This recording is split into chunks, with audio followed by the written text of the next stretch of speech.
the effect that, one, the majority members of the appointment committee have been demanding money before approving the nominees, and the chairman must submit himself to oral. Let me place on record that I am ever ready to submit myself to oral. The second aspect was to the effect that all the committee members are taking money from the nominees before vetting and approval. This morning, instead of starting vetting at least by 10 o'clock, we recall into a conclave to deliberate on this issue. We need to stop certain attitude. So therefore, I, Bernard Ahiafo, First Deputy Speaker of Ghana's Parliament, and the Chairman of the Vetting Committee, do not demand money from any nominee before vetting and approval. I will therefore direct the clerk of the committee to invite Oliver Baker Vormawor to appear before the committee tomorrow at 10 before noon to provide evidence of Bernard Ahiafo, the chairman of the vetting committee, or any member of the vetting committee, to back his claim that we demand money from the nominees before vetting and approval. Clerk of the committee, I so direct. When he failed, then we can invoke the powers of the committee under Article 103 and our own standing order 134. I so direct. Thank you for your attention.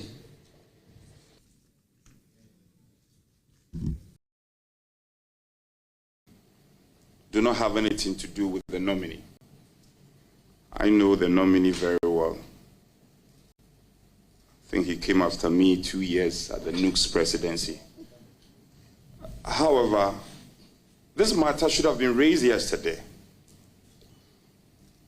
We in the minority compromised based on engagement we had with the chairman that the matter should be deferred to today. So it was most coincidental that we are raising it, and it's coinciding with your coming. So it's important we don't get the wrong impression. Again, it is also not because you are not a member of parliament. People will make the argument that one of their own, the vetted MPs who have been nominated, why him? It is also, that reason can't also be cited. Mr. Chair, it's important we also put on record that the activation of Order 3 was at our instance, where names of nominees will not have to be read on the floor. I recall vividly it was the respective minority leader who activated that, and we got your support, your side to support. So in principle, we in the minority are for the vetting. And the evidence abound.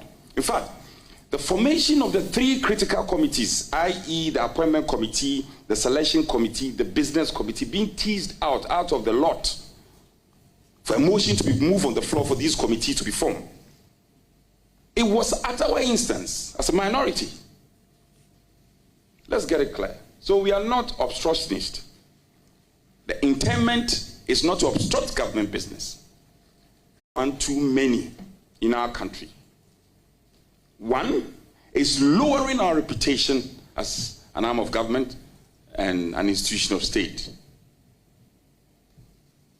all we have as members of parliament is our reputation. That is all we have. When we cannot pretend, sitting behind this table and pretend that we have nothing more than that. It's all about our reputation. And I value my reputation. We in the minority, we value our reputation so well. The majority also value their reputation. So, Chair, we heard your directives well. I think it makes sense, but we disagree. We strongly disagree with you. Today, we cannot vet.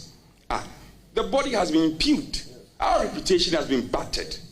Until we purge ourselves, we have no business to vet any nominee. And let's also send the word out there to the executive. We have been most magnanimous to the executive. Even days that we're not supposed to vet, in fact, yesterday we're not supposed to vet. Was it Monday? Monday we're not supposed to vet. Friday we're not supposed to vet. We did all that to hasten the process and to facilitate vetting. So, Mr. Chair, consider your position again. Your directives make sense, but we in the minority cannot comply. Today we can't vet. And it's not personal. Honorable, it's not personal. Honorable nominee is not personal. We cannot vet. We value our reputation. We will not allow our reputation to be battered further. So, in a nutshell, until this matter is resolved and we are purged, we in the minority will not vet. Will not. And let's send this signal out there. If the majority do not value their reputation, we value our reputation. Today we are not vetting. Chairman, I look into your eyes with the greatest of respect. We will not vet. I thank you. Thank you very much. I have listened. Chairman 4. Government business. And as the majority chief whip, who is the avant-garde of government business, I think that government business cannot be incapacitated this way. Otherwise, tomorrow there will be unorchestrated people who will be sending defamatory comments about Parliament, because they know that Parliament will react like an ale to heat. That once a defamatory comment is made, Parliament will recoil from performing its functions under the Constitution. So I've been pleading that, Chairman, we have heard all the arguments at conclave. So let us proceed to work, to do some work today. Honorable Anodompre. But your reputation is battered. Yes, my reputation has been questioned, but there's a procedure provided, properly invoked under law for that to be dealt with. So now you're not. So I cannot, no, a suspicion does not render me. Yes, but that forum is for tomorrow. So, Chairman, it appears that as for the committee, we must do some work appointed to us under the Constitution today. I pray you, let's make progress. Chairman, I recognize Honorable order 284, let's make progress. So that we proceed. And without overstretching the argument, we have, by consensus, passed all your nominees except one, Honorable Emmanuel Amakofibua, which we are yet to take a decision on. But all others, yesterday's vetting, all others, we don't have a problem. Sometimes our own side feel, you see the social media, they think that, oh, why is the minority side being all, cooperative? But we know that in governance, you don't oppose for opposing sake. You must find reason. So we are ready to take responsibility just for the sake of our democracy. So that side we don't have a problem. Where we believe that this one, we've been in government before, so we know that the wheels of government must be in motion, and we must have cause to say no or yes. So, Chairman, if you would agree with me, I conclude by saying that let us take a short break and then come back to know with direction. To overrule and say that you are the chair and that we should proceed would not be most appropriate in my humble view. I don't want to borrow the words of Honorable Minister for Roads and Highways, who, when I was in majority and I was the leader of the House, he once said that, leader, if you want to proceed to lay your paper, there will be chaos in the House. I don't want to borrow his words. Honorable Governors Kwame Agboja openly said on the floor that merely laying a paper, which would not even amount to a vote, would lead to chaos. I'm not of that school of thought. So please, you oblige us. Let's have a break and then discuss, and then we can come back. Honourable members, order. Honourable members, order. In fact, I have heard a lot saying and creating the impression as if we, the majority members, do not care about reputation, our reputation. I am placing it on record that we very much cared about our reputation. Let me also place it on record that we are just from conclave. Issues are settled on conclave. It is clear from the narration that the minority have made their mind that they don't want to take part in the vetting.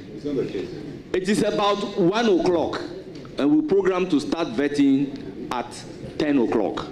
So let their language be clear that they do not want to take part in the vetting. I don't believe in a situation where at conclave we take certain decisions, come before the public, and then decide to do otherwise. Now, he mentioned yesterday, he was not in the country yesterday. And it is true, the minority whip wants to raise this particular issue yesterday. And I said, as a committee, let us deliberate on the issue first. I do not think I am wrong requesting that. Let's deliberate on the issue first, because I believed in consensus. You walk to a meeting and say, this is what I want to raise. So if I said, let's deliberate on the issue first, it doesn't mean I am preventing you from deliberating on the issue. There was nothing that yesterday vetting should not occur because somebody in the public tries to damage the reputation of the chairman of the vetting committee and in effect members of the committee. Honourable members, let me also place on record that my little knowledge about criminal law tells me that there is no vicarious liability when it comes to a crime. This is a time-tested principle.